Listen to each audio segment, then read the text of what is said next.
I'm Ruth Pointer, and you're watching LifeMinute TV. Two legendary music groups, the Commodores and the Pointer Sisters, are on tour this summer. An evening of icons with special guests the Spinners kicks off July 26th with stops across the country through November. I caught up with Ruth Pointer, the last surviving member of the iconic threesome, who's reliving all those classic songs we know and love with her daughter and granddaughter on stage.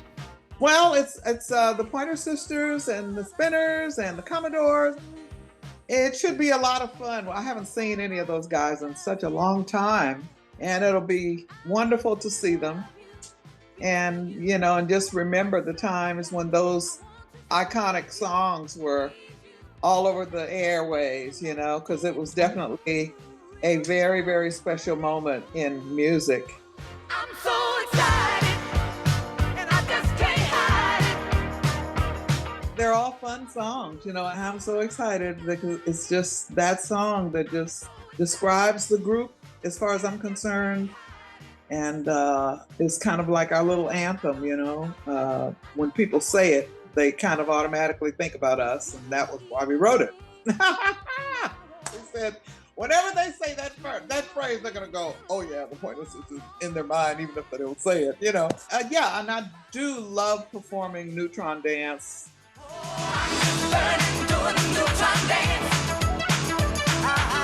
I love singing Happiness because the lyrics are just amazing.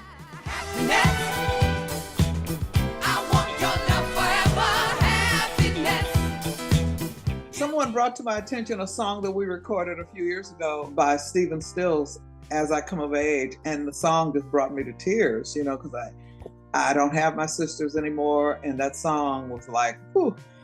As I come of age, I keep falling down, and I feel just like the schoolgirl I was in. I listened to it the minute that the person that was interviewing me mentioned it after I got off the phone. I said, let me play this song because I couldn't remember exactly. And when I played it, oh my God, all it brought back to me was that magical, instant harmony that me and my sisters had that was unspeakable and so, no pun intended, automatic. But it was just something we did without thinking about it. We each knew which part the other was going to be singing, and we didn't have to think about it. When the song came up, we just fell into our spot. That's exactly what we're known for. And I just know that we did the best that we could at what we had to offer. And that was a variety of different types of music, which we loved all of it. And we never wanted to be pigeonholed into one type of music, which was something that we definitely went into the business insistent about. We didn't want to be a predominantly R&B artist because we never felt completely secure as far as our abilities went for that.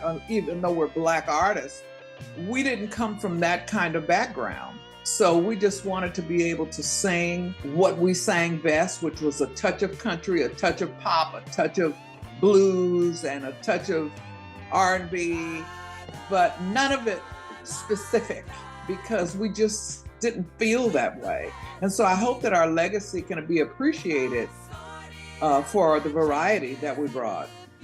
Amazing. Did you guys always know you wanted to do this, or did you just fall into it?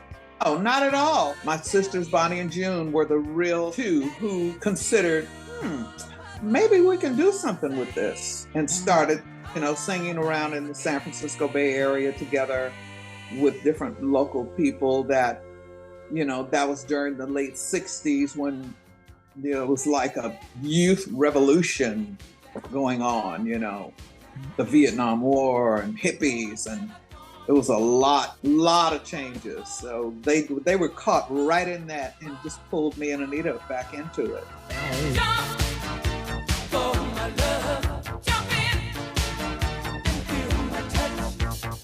I mean, we just knew that we had something because we always were singing around the house. There was always music in our home. my mom would give us some grocery list to go to the store and get a couple of items, and we'd make up a song about it so we wouldn't forget what to get. A loaf of bread, a carton of milk, a loaf of bread. You know, we would just make up stuff. So singing was just like the air that we breathed. It was that easy, you know. From singing in my dad's church, it was just something we just did. Learning how to sing in a choir, you learned your part, whether it was soprano, alto, tenor, or bass, or whatever. And you had to be in that lineup of people who sang the same, you know, as you, but you had to be able to hold on to your own note while the other parts were being sung as well, which is not easy, because I know that now, but I thought, you know, that it was something that people could do. But even with my daughter and my granddaughter, I find that when I'm singing with them, sometimes they slip into my, you know, my melody, and I go, no, you have to hold on to your part. You know, they were pretty much born into this because that's all they know from me. Yeah. I mean, I was 8 months pregnant with Issa performing at Carnegie Hall. So she really didn't have much choice. And my granddaughter, Sadako, my oldest daughter's daughter, and she, you know, that's all she's ever known of me. And when I gave them the opportunity to step in, they were scared and excited and all of that. And I told them, I said, look, just get up there and have a good time, you know, because those songs are fun. And this doesn't take a whole lot of trying to understand what it means, and is the message right, and am I going to deliver it right, and all that. Just get up there and sing and dance and have a good time.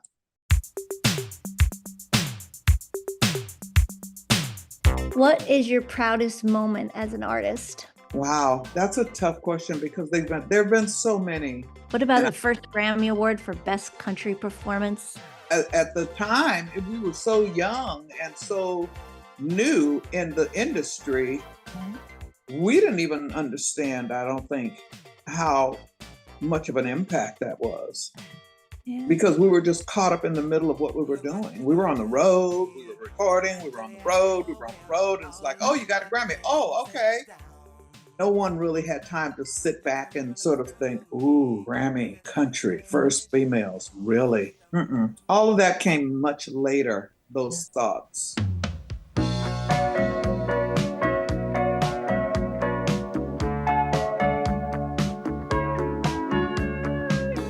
What does music do for people? Music brings people together. You have all types of people in your audience, all different colors, all different cultures, all different political views. You don't even know. And they're all out there together. That, to me, is magical.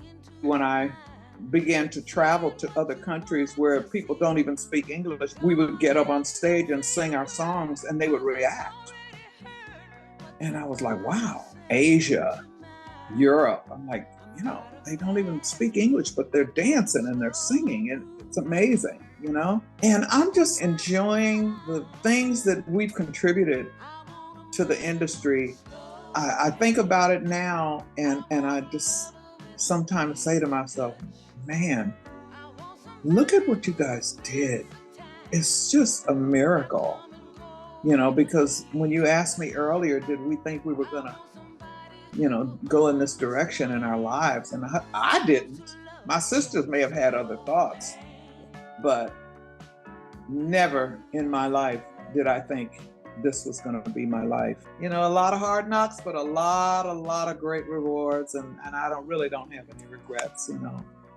I'm grateful that we were given that gift and that we could share it with the world. To hear more of this interview, visit our podcast, LifeMinute TV, on iTunes and all streaming podcast platforms.